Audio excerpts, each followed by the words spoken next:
Last time I turned it on, I forgot to turn it on again. So item 1, apologies, Katie. Who have we got apologies from? And I'll turn mine on this time as well. And councillors Ralph, Sullivan, Carroll and O'Neill. Thank you very much. Disclosure of interest. Any members to declare any disclosable pecuniary interests they may have in any matter being considered which are not entered into the authorities of register, and officers to disclose any interest they may have in any contract to be considered. Okay. Chairman's announcements. Just a couple from me. I was honoured to go to the National Memorial Arboretum early this month with Assistant Chief Fire Officer Simon Tuffley to the Firefighters Memorial service, along with the ceremonial team. It was a very emotive and in some ways uplifting as well event where virtually all the other fire services within the UK were represented. So thank you to Simon and the ceremonial team for joining me. Second one is that at the previous meeting, we were talking about on-call firefighters. I would just encourage any members of the fire authority who are able to go to one of the on-call nights when they do have a go or awareness. I think not only would you be interested to see the people who might become firefighters, either on-call or full-time, but I think the officers who put those events on would also appreciate members of the fire authority showing that level of interest. So encouragement from me. So item 4, petitions. To receive any petitions under Standing Order SOA6. Katie, have we received any petitions? None, Chairman. And under Standing Order SOA7, have we received any questions? None, Chairman. Thank you very much.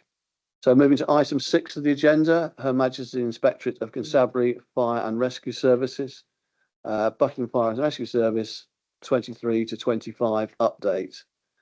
So this is a regular update that we have from the team, and I'm going to ask Anne-Marie to run us through the report and highlight any points she wishes to make.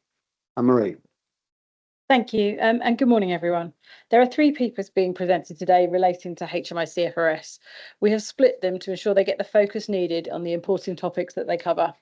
The first paper provides an update on the service's progress against our action plan.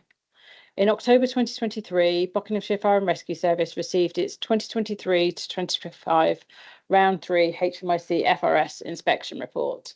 The report details 3 causes of concern, focus on prevention, protection and EDI. A HMIC FRS action plan was developed and submitted to them on the 15th of November and presented to the Fire Authority on the 6th of December.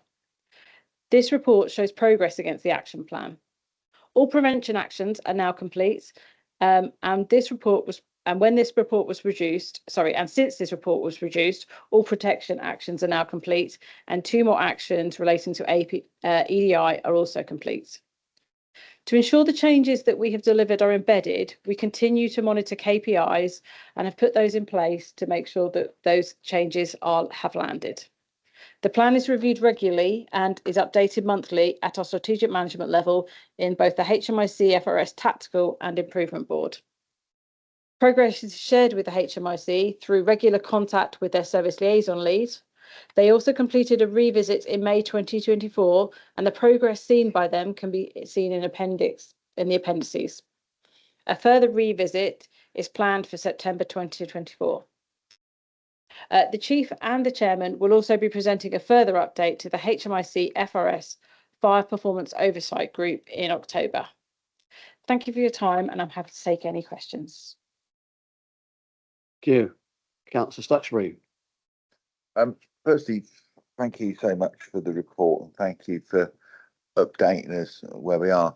I got carried away and looking at it the other day, and if you go through the links, I think most of what you refer to is in the August statement in the report. I looked at that link, and it was reassuring, although still concerning, that we've got these few things to tidy up. And I truly, in the sense that many of the tasks have been completed, you stated earlier in the report, and we've got these things.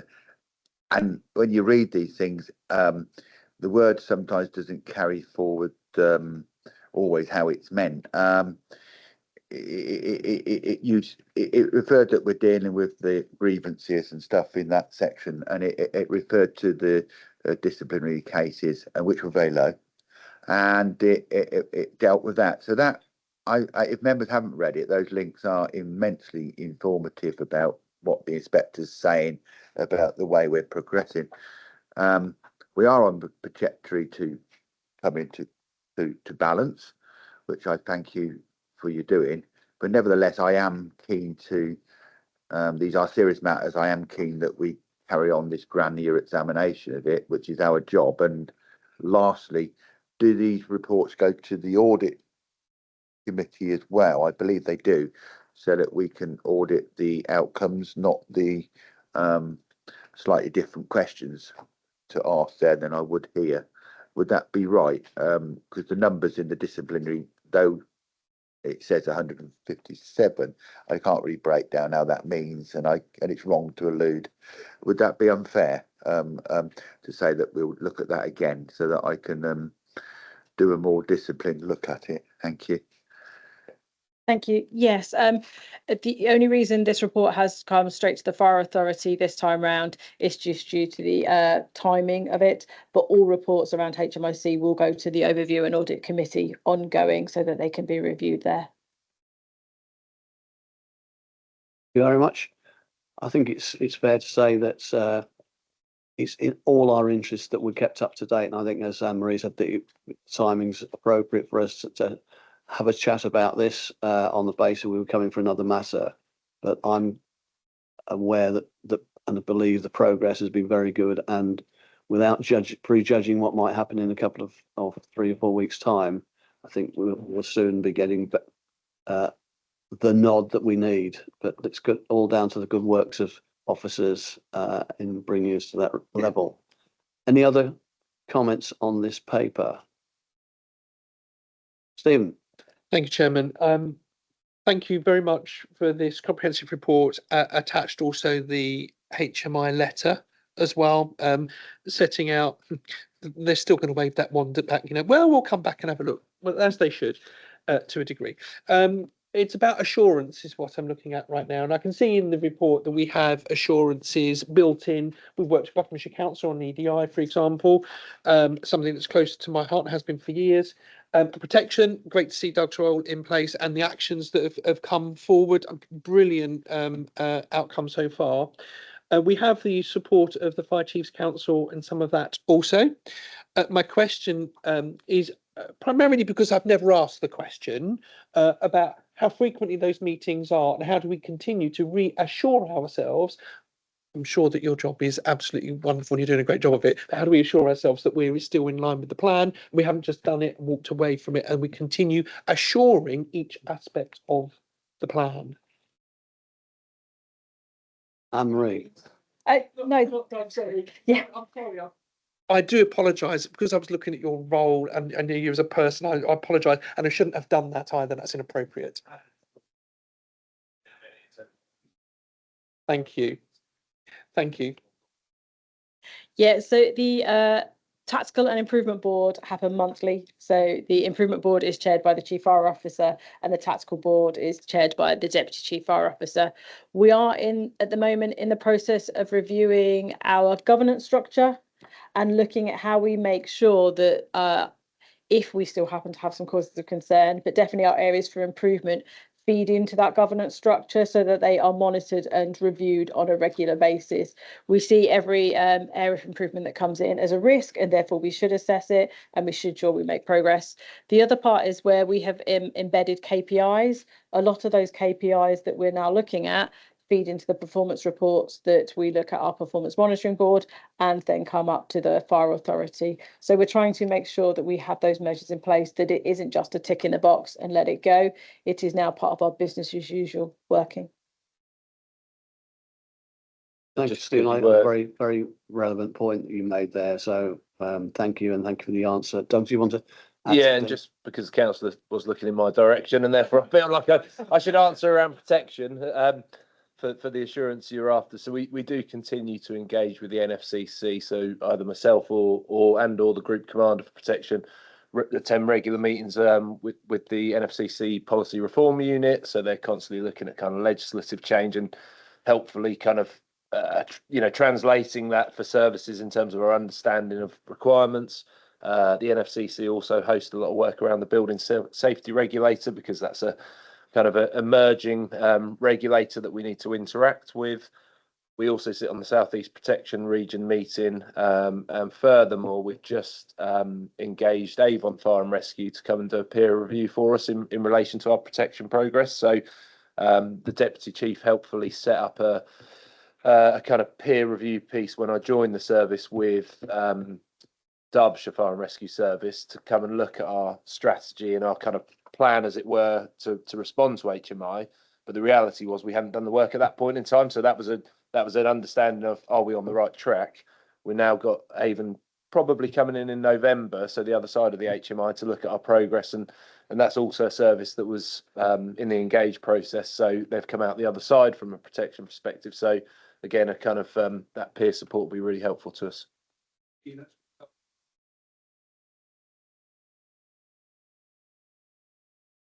Sorry, I didn't see your hand. Thank you, Stephen. Just on because you touched on ED&I as well, I just wanted to give you some reassurance about the ED&I side. So in terms of, we have had some really fantastic support from ED&I specialists from Buckinghamshire Council. We've also been working with the NFCC improvement team there on kind of looking at our fire standards, maturity models, what else we need to do. So we're actively engaging with them. Obviously, we're part of the Asian Fire Service Association, so the South East region, going to conferences, kind of doing all of that side of things. South East kind of group, I could kind of list on and on, to be honest. Employers Network for Equality and Inclusion. So there's lots of people. We just kind of won a gold award on our ED&I. And I think the other bit is that we've set up a culture board. So as you know, we had an ED&I group. So the culture board was set up. That's chaired by the Deputy Chief. So we had the first meeting on the 12th of July, and then in August we've got another one in October. And we're just in the process of kind of setting up staff networks so that we really start to engage. So there's the 5 staff networks as well. So in terms of, there's a lot of actions for ED&I. We've completed a lot. There's a lot in progress.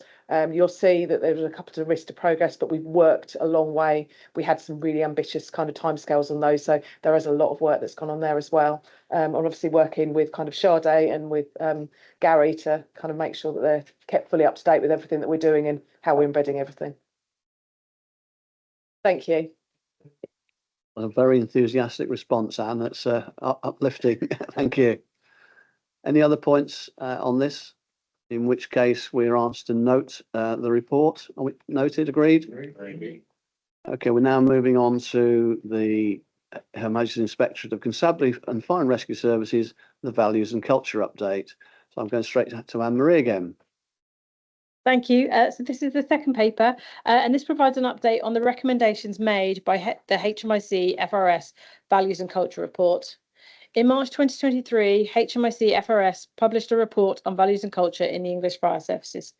Following the report being presented in April 2023 to the authority, both the authority and the service accepted all the recommendations. Since then, the service has worked hard to ensure that they were delivered. The appendices show the final update on the recommendations.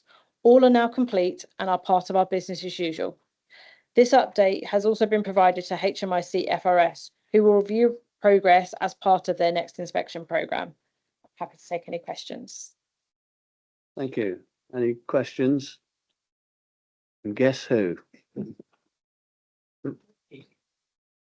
Where is Guess Who? Is he around? I have a name. It's called Robin. It's called Stuckford. It's only I hadn't invited you to speak, but you can now speak. Yeah, you guess who? I didn't know who he was. I didn't know he was a new member of the authority. But as he isn't present in the room, I'll speak on their behalf. No, thank you, Anne-Marie, for the report. Now, all the things that you've completed are laudable, and that you've got that work going. Now, in the previous one, in the letter, there was those questions around diversity, which was historical. Let's say that letter. Can I seek assurance that those things around the diversity in this report, because that letter was not modern, it was several months ago, the one in the from the inspector where it mentions about diversity and inclusion. Are we convinced in your report that that letter is part of the progress that you've got to improve that element? It's just because it's in the separate report, but it is linked to this directly or indirectly. Can I seek assurance that this takes account of that letter? Yes, so the first part of the letter lists out the causes of concern. So they were identified back in May 23. This report came out in March 23, the values and culture. So you're right, they are all linked, but what we do is pull them all together. We looked at the recommendations that came out of the values and culture report. We then look at the cause of concerns that came out, and we kind of merge them or look for where we've got gaps. And that's what we've brought forward into our action plan to make sure that they are all covered. Thank you. That's what I thought it said, but I needed to ask to be reassured that's exactly what it did say. Thank you. Any other questions or comments about the paper? Mohammed? Thank you, Chair. Thank you very much for the report.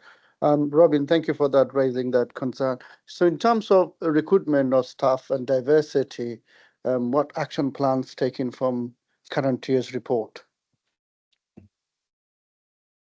If it's okay, I'd like to pass to Anne to cover that one. Thank you. So we carried out a positive action, which I can share kind of separate. We have kind of shared that with the Fire Authority. I'm just trying to think when that was. So basically we did a lot of work on positive action for our previous cohort.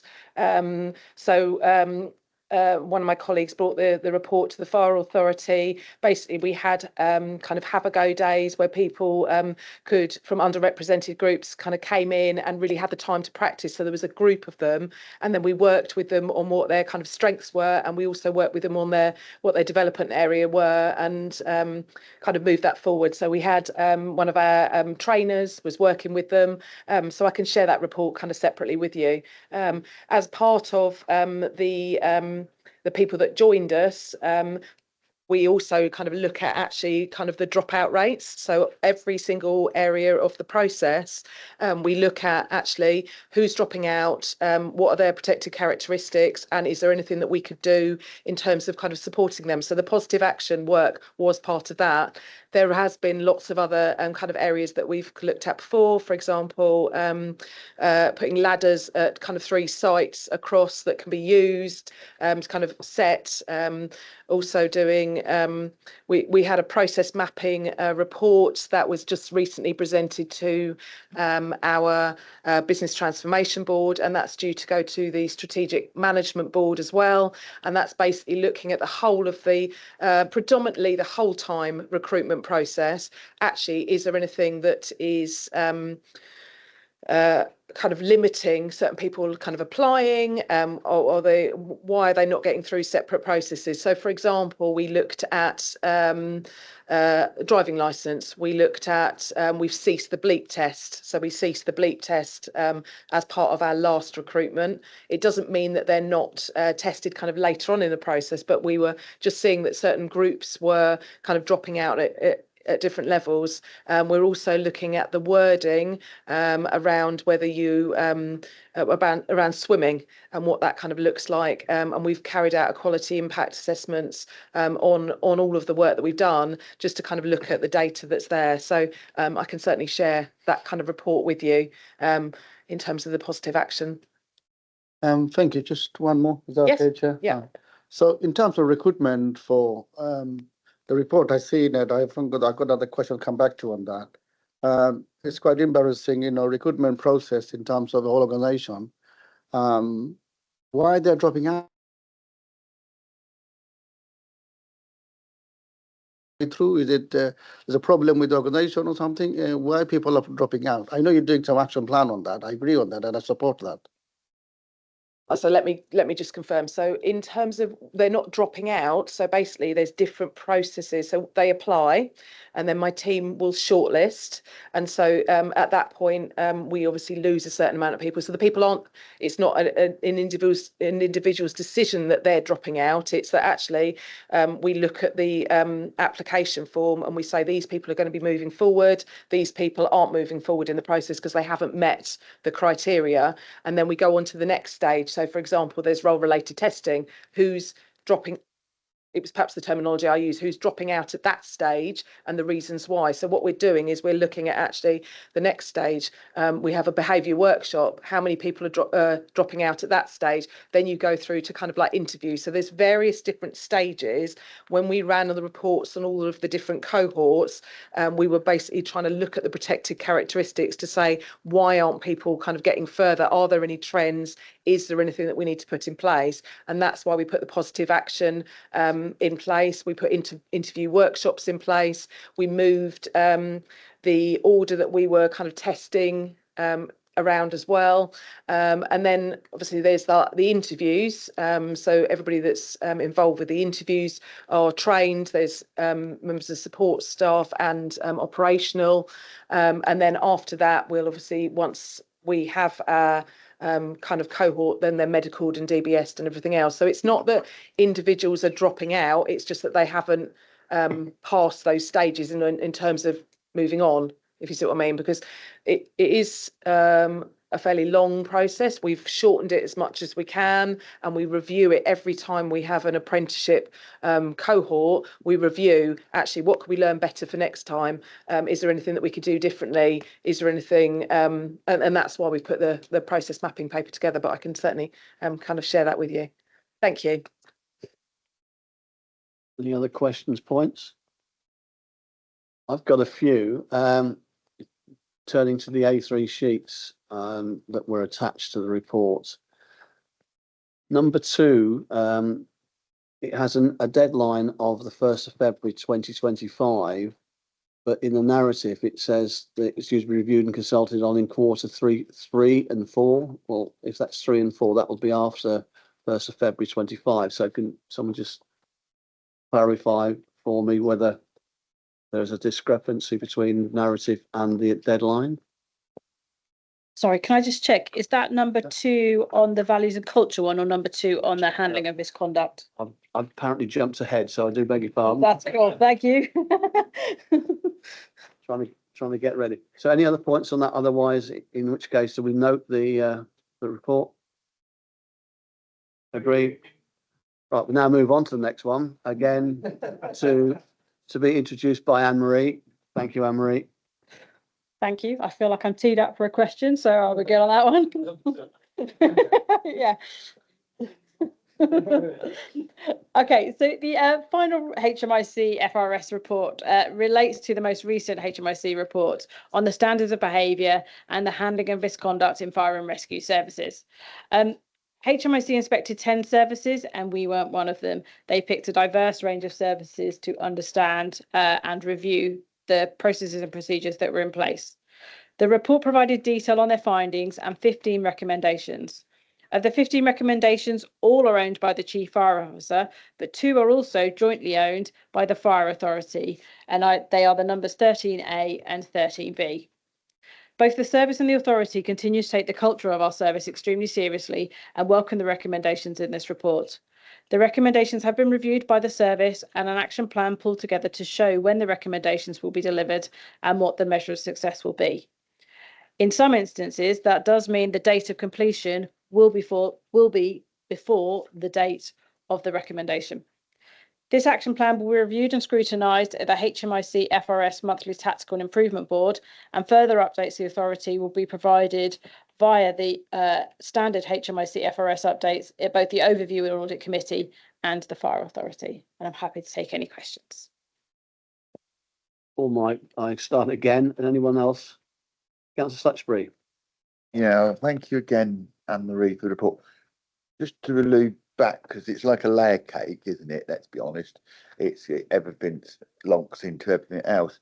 There was the thing of my colleague Councillor Mohammed, he raised the point round the diversity thing, which you refer back into this part of the cake, and it to be completed by 20. Would it be possible when we bring this to audit, because so we can talk about actualities and because it's difficult to see how we're working through that, because it isn't a straightforward question, having seen your reports before on the work you've been doing for a number of years on the profile of people working for the authority and the diversity. It's not a straightforward question.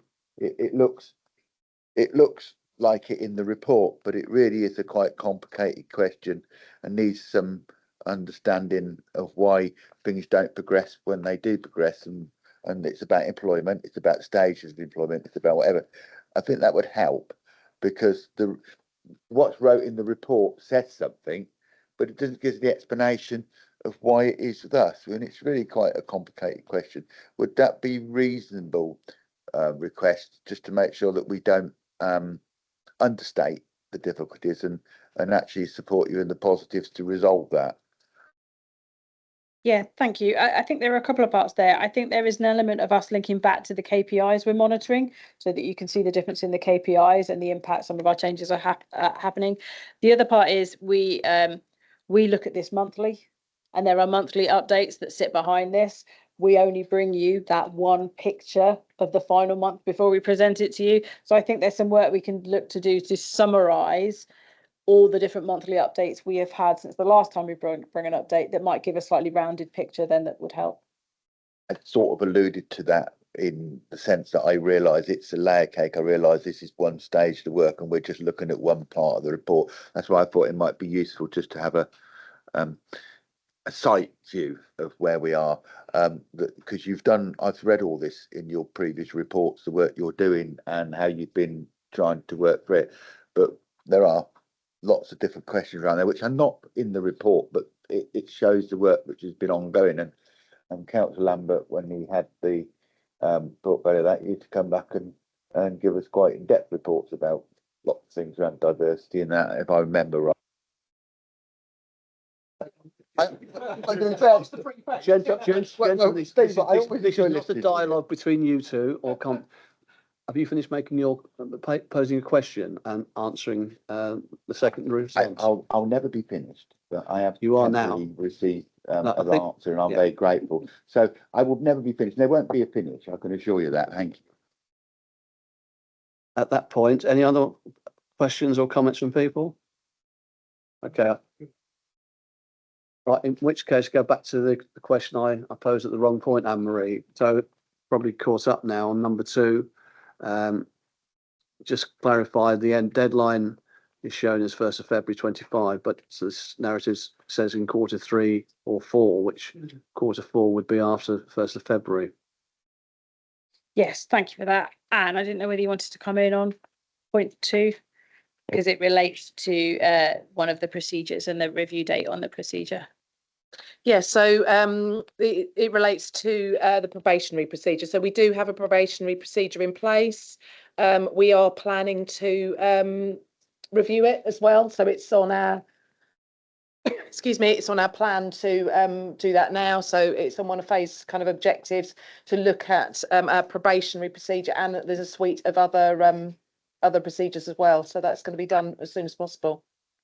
So you're going to meet the deadline, even though it says it could be done in Q4, which would be towards the end, would be most of it after the end of that period.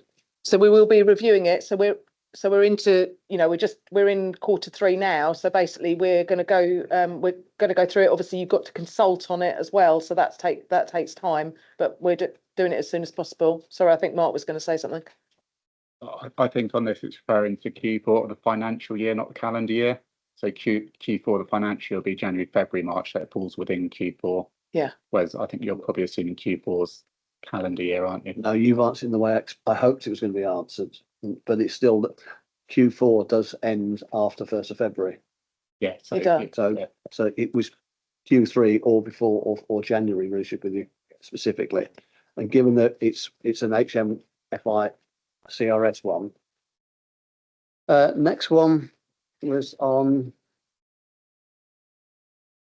9, the relating to introduction of a case management system. Just concerned that the narrative, a case management spreadsheet is in place. A spreadsheet is not a system, it's part of a process that records data. So I just think seeing that, if that was reported to someone else saying we've got a spreadsheet, I think that needs a bit more review. And number 12, I'm interested, the deadline is now. Is that the day it was written, or now the day I'm reading it? If it's, and it's on track, so if it's is it complete? Again, there's a connection between the deadline, the status.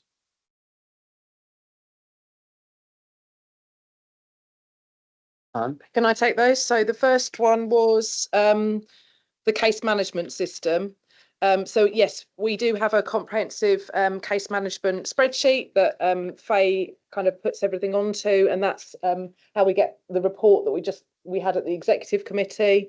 Basically, we look at the learns from that. We introduced Safe Call, our whistleblowing and speak up line, in earlier on this year, and basically as part of that there is a portal where all of the case management goes onto there, so we have started to kind of go over onto that, and obviously access to that is kind of limited. So as Faye said, we don't have that many cases, but we are making sure that actually they are all in kind of one place, and that we are going to improve kind of what we've got at the minute. The spreadsheet is what we had in place to make sure that we've got everything kind of tracked at that point. So I think on that one, and then on the other one, sorry, which was number 12. So that's just in regards to our kind of welfare support. So we have got everything in place at the minute. So that's why the deadline date was now, because we do have a welfare officer, we've got occupational health services, we've got an employee relations team, mental wellbeing support officers. We have been complimented in the inspectorate as well about how good our wellbeing support is, training of managers, our employee assistance provider as well, and we also make sure that they run through our procedures, that they're regularly communicated with. So that's why we put the deadline of now, because we've already got all those things in place. It doesn't mean that we wouldn't be looking to improve them, but we've got a lot in place there already. So what you've just described to me, I think, and others, is it's complete. Yeah. So it's not on. That was the point of my question. It's not on track. It's Okay. one that's actually complete. So Cool. you look down there. So just that point. Okay. And then on the number 13B, we've got reference to training in place for new staff and members. So hopefully we'll be getting notifications soon what opportunities there are for members to have training, either new members or refresher training. Just checking that what sort of form that will take. Do you have any ideas at this stage how that training will occur, Anne? I haven't got kind of details of what that looks like at the minute, but it will be forthcoming. Okay. Thank you. And unfortunately for someone, I've spotted a typo in 15A. The deadline was the 1st of February 24, and it's actually, I guess, going to be the 1st of February 25.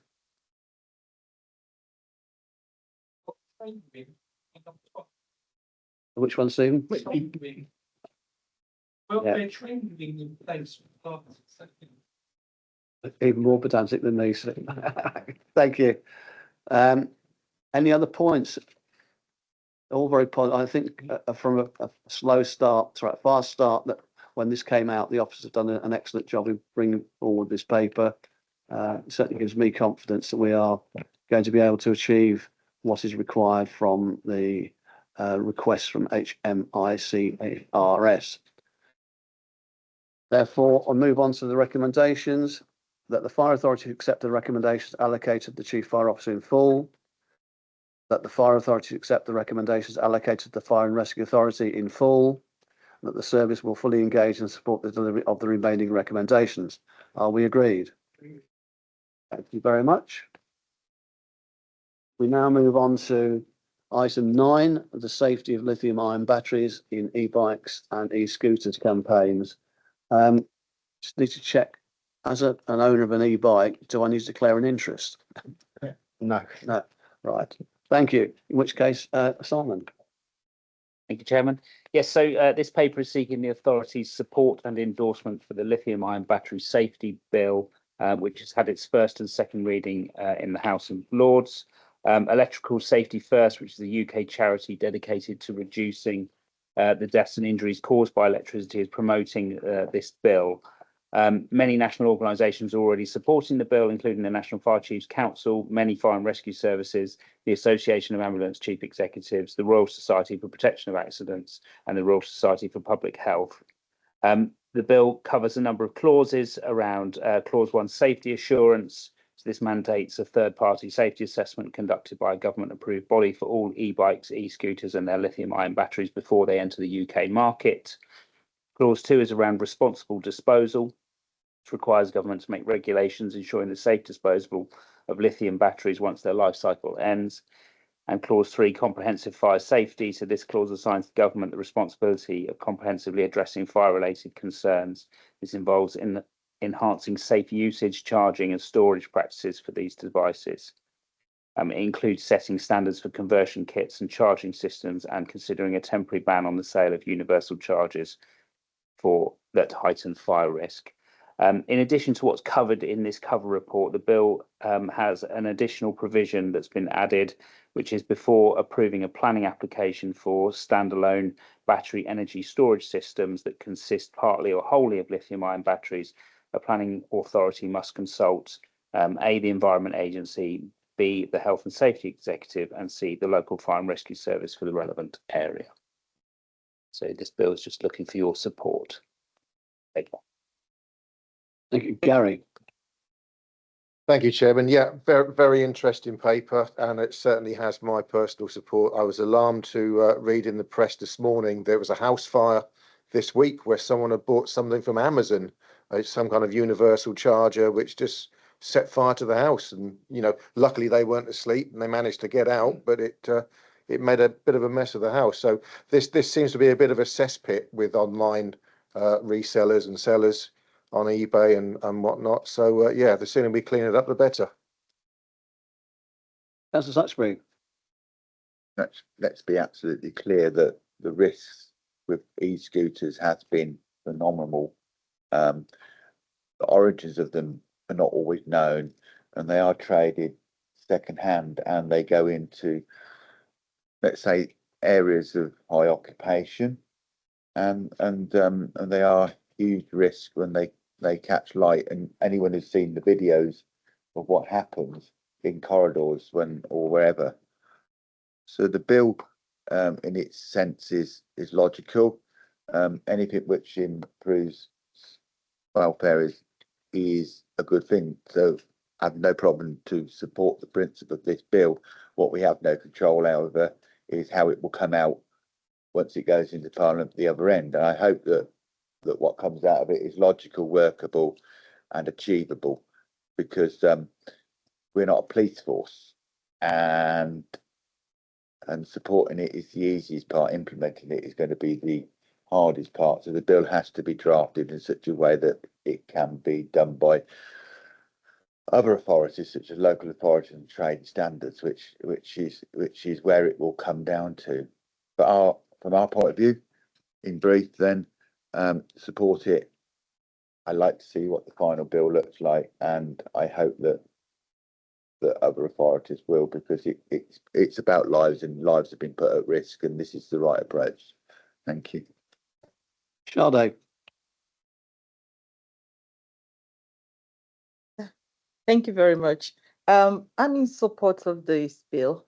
My concern is I always believe in education, and I think we have the capacity to do that.